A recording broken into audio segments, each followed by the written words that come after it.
I think it's great that on the anniversary, the same night that Kirsten appeared, we have a new congressional candidate, Aaron Woolf. So I'd like to introduce Aaron without any further ado. North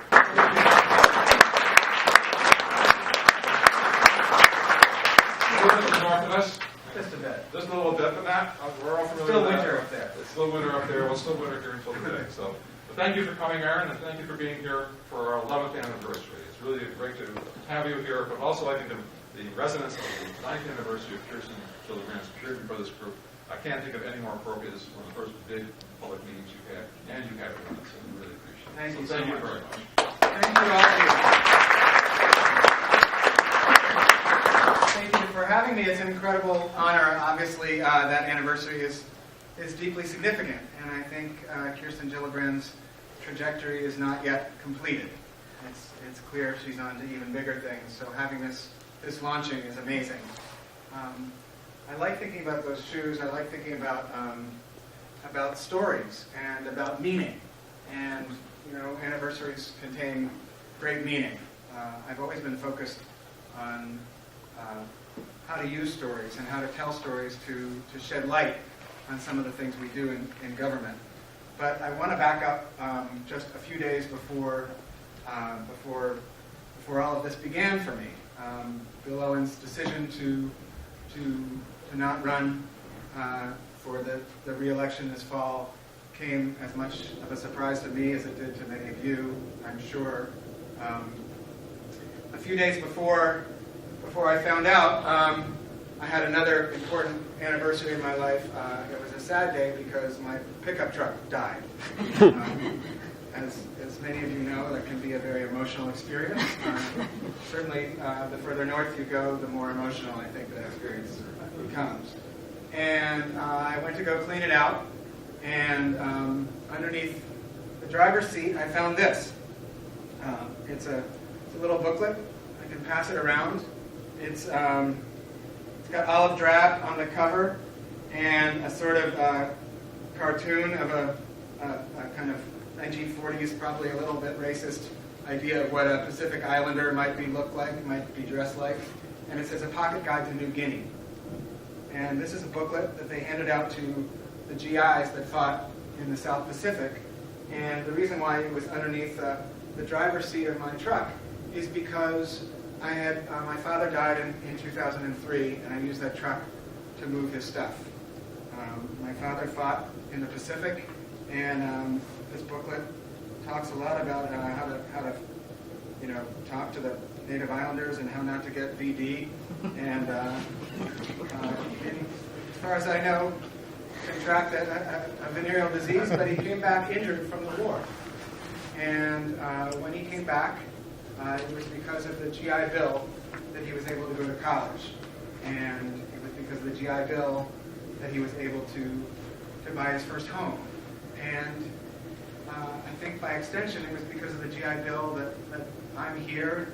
It's because of the GI Bill that my father bought our home in Elizabethtown in 1968. And it seemed kind of, just intuitive that I would hold on to this book. I've since carried it. I haven't used it as a prop every time I've spoken, but I've carried it with me throughout this campaign so far, both because it reminds me of my dad, whose trajectory, maybe like Kirsten Gillibrand's, was uniquely American and seemed sort of guided by the stars. But also because this book reminds me of another era in American history. It reminds me of an era in which there was great foresight, in which there was a great national confidence, and a sense of vision, and a sense of going into the future, a sense of moving from the past to the future. I think that in some ways, that vision and that idea that we need to think long term and not short term, if you had to characterize the guiding principle of my political vision, it's just that we need to think long term. This was the era in which the Interstate Highway Project was conceived of, arguably the biggest driver of post-war economics. The interstate highway system had many other consequences too, as we know. But the idea that legislators would conceive of something that they knew would never be completed before their terms of office, that they knew would have enduring consequences, and that could not wholly be attributed to, some kind of political calculus, to me, harkens to a time that I find to be inspiring on some level. I think that in some ways what has happened to us in this country is that we have begun to act as much out of fear as faith. We have begun to let the blows that our society has faced, either through attacks like 9/11, which I think were psychologically damaging, or the recession of 2008, which left so many disenfranchised from the economy, or even this idea of that we're somehow competing with the Chinese in a way that we can't measure up. Where did that come from? And how do we get out of it? I read recently in the New York Times an article about China. And it was an article about how a Chinese government mandate had said that they were going to move 280 million people from the rural areas into the cities, into a series of high-rise buildings that had been constructed. And it was clear that this was in part driven by a kind of a grand economic scheme, that urban consumers were the ones that were going to consume products and flat-screen televisions and all sorts of things that people in high-rises buy. It wasn't the point of the article, but what I really took away was this idea that the towns and villages from which those people had moved were no longer of value. That there was a kind of sense that both economically and by extension culturally, those communities didn't matter. They didn't fit into this long-range plan. And that got me thinking a lot about the Adirondacks and the North Country and Fulton County, and we have had some pretty rough times in this district. And we have felt like, despite the fact that Washington says that the recession is over and that Wall Street say the numbers have never been higher, it doesn't feel that way. It doesn't feel that way in myriad ways. And I began to think about what the Chinese had done. Instead of just dismissing it out of hand, I started thinking about, well, what are we saying about those communities? And what is the value of those towns and villages? And how are we going to justify and make, worthy an alternate course? What does the rural economy, and by extension, rural culture, mean? I think those are really good questions. The other relic in 1930. And the first thing you notice when you look at this postcard is, you should pass this around. It's kind of amazing. The first thing you notice when you look at that postcard are these incredible trees with trunks like this, lining Court Street, which is our main street. And the first thing I thought was like, my goodness, who gave the order to cut down those trees? But then I started to realize that maybe they were elm trees. Maybe they had gotten the great elm blight. But the next thing you notice behind the trees are the facts that the sidewalks are full of people. And I scratch my head because when I was a kid in E-Town, there were people on the sidewalks. It's a very good sign when towns have sidewalks with people on them. And one of the first things I noticed when I came to Glens Falls today. And you know, I come to Glens Falls periodically, but it's usually to get a sandwich and then to move on. And one of the things I have noticed is the amazing proliferation of human beings on the sidewalks of this community. It's a remarkable indicator. And it's one of those soft indicators of achievement or of something important going on that we never incorporate into policy making in Washington. We're always making policy in Washington based on things we can easily measure. In agriculture policy, you know, we measure inputs in the form of fertilizer, pesticides, fuel for traction. We measure outcomes in the form of bushels per acre, dollars per bushel.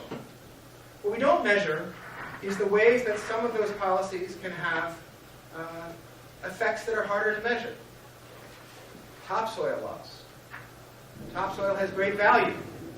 Civilizations have risen and fallen by how well they took care of their dirt. But we don't really have a ready way of measuring that. So when you think about sidewalks, footsteps per sidewalk per mile,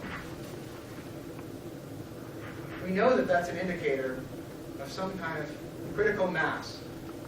But we don't really know how to incorporate that into our thinking.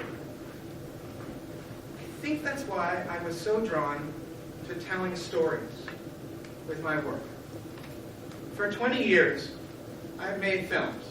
Some of you may have seen some of them. The films have been about very broad areas of policy.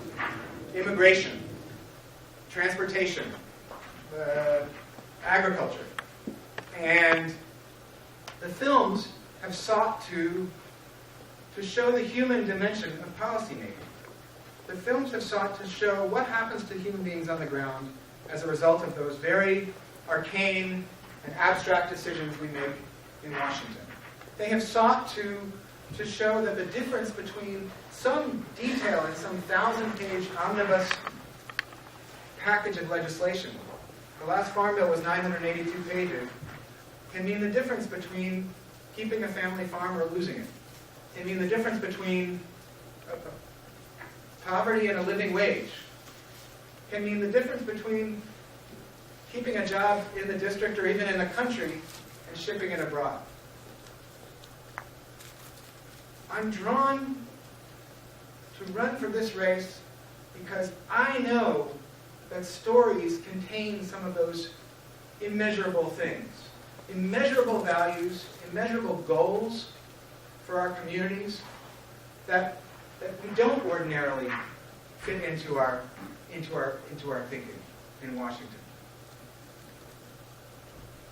It's critical to understand why there are more people walking the sidewalks of Glens Falls every year and why there are not so many people walking the sidewalks of Herkimer or Gloversville. It's critical to think about what kinds of investments, like those made in my father's era, led to the kinds of economic successes and the kinds of confidence that characterized this country's post-war economy.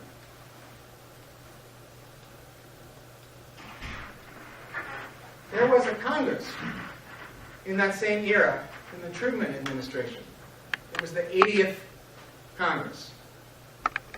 And Truman called them the Do-Nothing Congress. Because in the 2-year history of that Congress, they passed only 1,700 and something pieces of legislation. That was the Do-Nothing Congress. The present Congress, in the first year, passed something like 50. There's something wrong in Washington. There's something really wrong.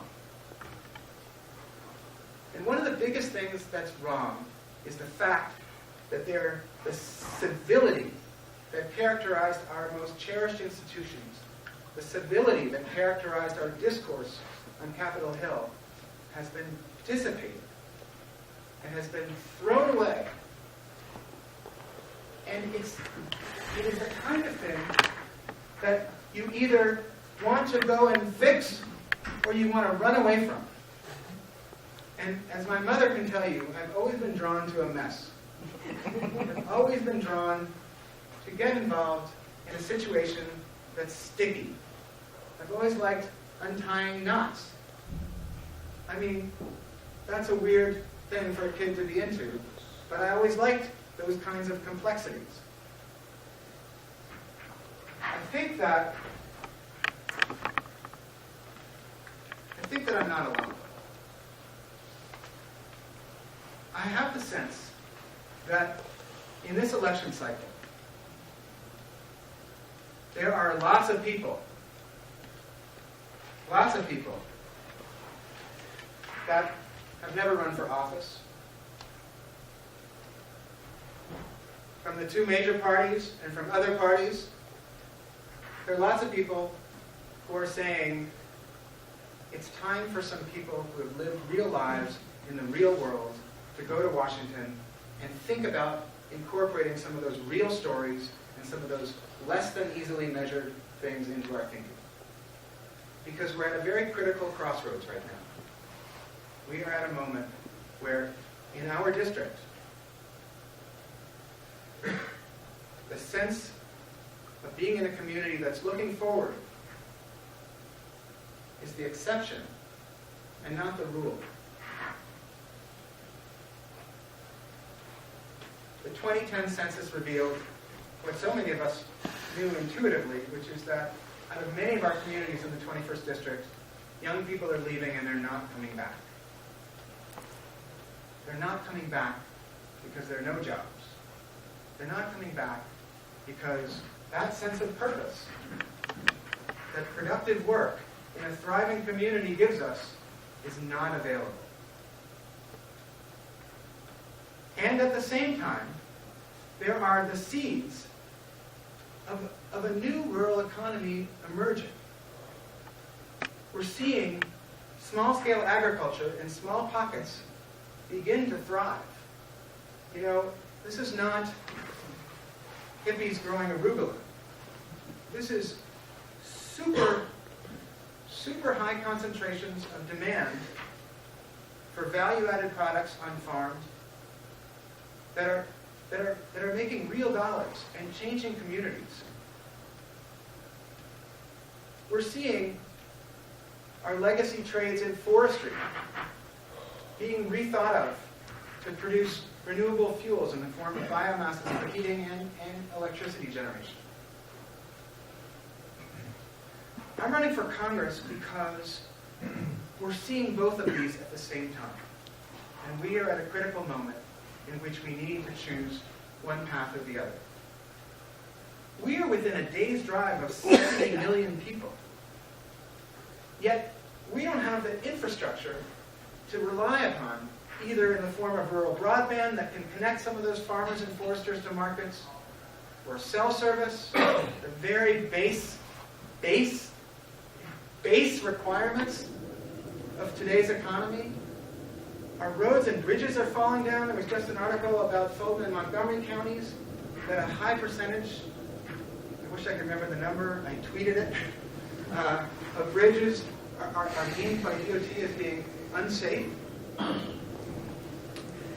Why aren't we investing in ourselves? In the realm of immigration, why, when students come to this country to study at some of the best universities in the world, why, when they want to stay and work in the STEM fields, in science and technology and mathematics, why are we making it so difficult for them to stay? Why are we making farmers who are hiring undocumented migrants to work for them, why do they have to break the law to harvest their crops? And by not providing a path to citizenship for those people, we are depriving all the ripple effects of that economy to suffer. It's not just the people who pick the apples or who milk the cows. It's all the people that process those products. It's all the people that move those products. It's the customs brokers who who get that stuff across the border. I feel like we're selling ourselves short.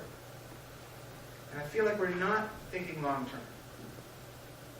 The battle over student loans last summer. Some Republicans wanted to double student loan rates. Loans cost the borrowers something. Loans cost the lenders something. But this stuff is in our national interest. Why aren't we thinking long term?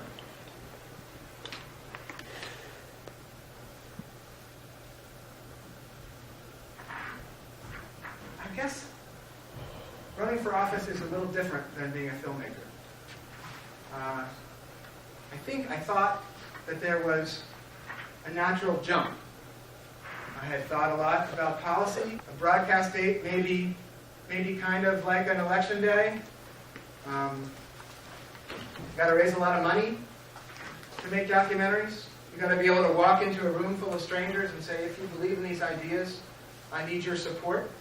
I need your support morally, but I also need your support financially. Documentary films don't make themselves. I thought, well, there's a lot of parallels between making films and running for office.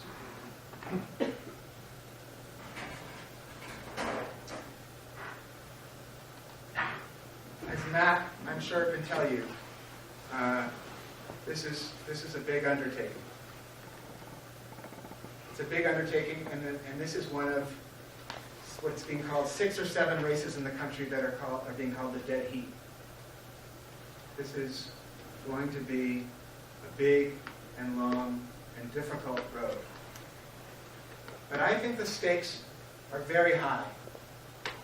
And I think it's time to send somebody to Washington who's going to think long term, who's going to tell the stories of the North Country, who's going to know that there's a difference between compromising values and reaching across the aisle for civility. I want to be that person. I've been thinking about these issues my whole life. I may not have run for office before, but I care so deeply about this district, this place that I've come back to over and over again since I was 4 years old, the place I came to when my house burned down and pitched a tent because I wanted to be on the land, the place where my father's ashes, the father of the World War II book, are spread, the place where my daughter has her best friend, the place where I want my family's future to be. But I want it to be a kind of future in which my 2-year-old can grow up and be treated fairly in the workplace. Women still get 77 cents for every dollar that a man is paid in the same work. I will not accept that for my daughter. I want it to be a place where people have access to good medical care and good schools, and anything less than that is not acceptable for this country. I believe that public programs need to be in service of the private economy. We want to have jobs. When I made a film about agriculture in the Midwest, I talked to farmers, and farmers didn't like farming the government. Farmers didn't like getting a subsidy payment. They wanted to get a fair price at the market for what they grew. There is a kind of marvelous independence in this part of the world.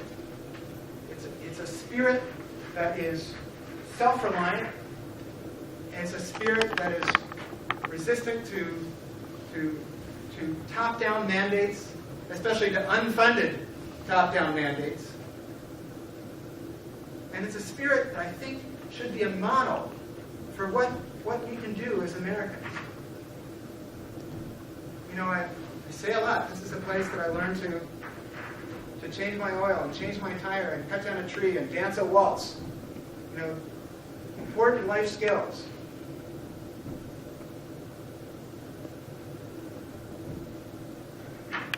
I really believe that we can move forward from where we are, that we can move forward from this double do-nothing Congress, that we can move forward from this critical point in a way that brings hope and peace and jobs to this region and to the country. And I'd like very much to be the person that represents you all in that mission. So I'm going to stop now for a moment and get a sip of water.